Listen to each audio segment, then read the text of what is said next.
Welcome back to Steps to Health podcast. It's been a while. There was a little bit of an unintentional break there, but here we are right back in the saddle, so let's get to it. If you're new, hi, hello, my name is Jocelyn. I'm a nurse working in Canada, and this is Steps to Health podcast. Last episode, we talked a little bit about hormonal health, so we're actually going to revisit that today. Let's take a look at some common myths and misunderstandings about hormones, what hormone imbalances might look like for you, and what can we do to try and help prevent it or even treat it. We have many hormones in our bodies, and they're always fluctuating in an attempt to kind of maintain certain body processes. Pretty much anything we do on a day-to-day basis can affect our hormone levels. Our hormones fluctuate based on how much sleep we get, how stressed out we are, what we eat, what time of the day it is, what time of the month it is, how much sun exposure we're getting, how much we're socializing, how much physical touch we're getting, what we're eating. Everything that we do on a daily basis affects our hormone levels.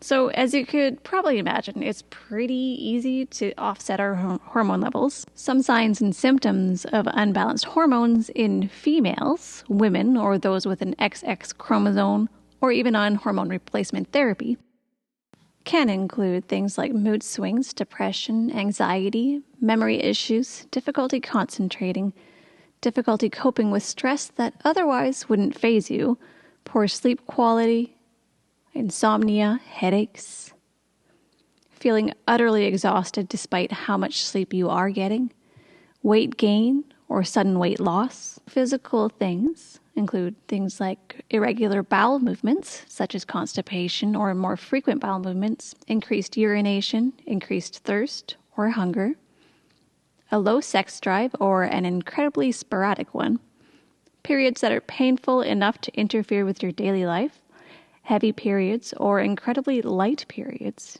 or even the absence of periods, menstrual cycles that are shorter or longer than usual, or cycles that are just incredibly unpredictable. Long-term and more pathological hormone imbalances, such as those caused by underlying diseases, include a hump of fat between your shoulder blades, infertility, excessive hair growth, which is most common in those suffering from polycystic ovarian syndrome, and women who are postmenopausal. On the flip side, you could also be experiencing thinning or fine and brittle hair, dry skin or skin changes such as hormonal acne, which is acne that occurs mostly along the jawline, on the chest, or even the upper back. More severe symptoms would include things like a rounded or puffy face, stretch marks that have no obvious cause, and blurry vision. Now that we have the list of signs and symptoms out of the way, why not jump into some myths and lies that we have been taught throughout our lives about hormones? Let's dive into that next. So this isn't necessarily a myth, but a misconception about premenstrual syndrome. First, let's just address the elephant in the room. It seems like we absolutely love to downplay the effects of hormones on our emotions and our overall well-being, but we know that there is quite a huge effect on it. Science will back us up on that one. So premenstrual syndrome is a combination of signs and symptoms that are experienced by many people in the week or two prior to their periods. The most common symptoms are bloating, changes to the overall mood, and headaches.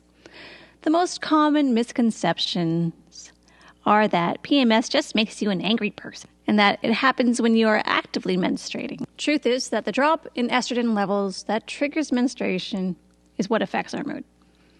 This drop occurs before your period starts, not during, like many seem to think. Estrogen absolutely plays a role in our emotional health and how we cope with the world around us. It plays a role in our levels of neurotransmitters and the numbers of receptors within our brains. And since moods and emotions are, in essence, neurotransmitters, yes, of course, we can have mood swings or depression during different times of our cycle. Serotonin plays a particularly large role in our overall mood, and it is absolutely altered by the levels of estrogen.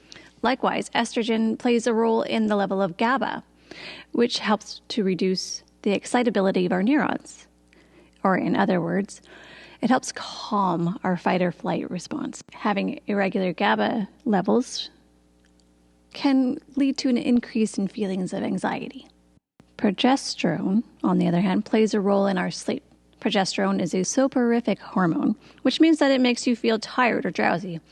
In fact, it is the hormone that makes many pregnant women feel as though they just have to sleep. When your progesterone levels drop suddenly, right before your period, this can cause insomnia, difficulty sleeping, and poor quality of sleep.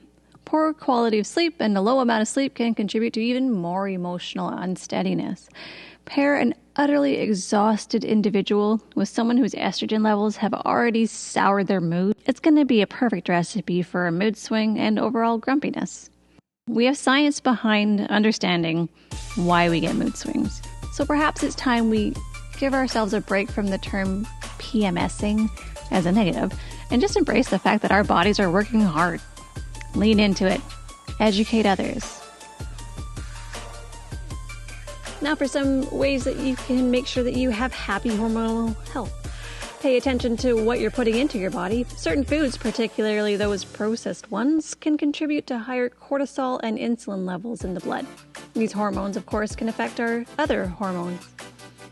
This also means paying attention to how much you're actually consuming. Gaining too much weight and losing too much weight can both have a negative impact on your overall hormonal health. Monitor your sleep hygiene. Keeping a good routine going to maintain a proper amount of sleep is so important for mental health, as well as for hormonal health.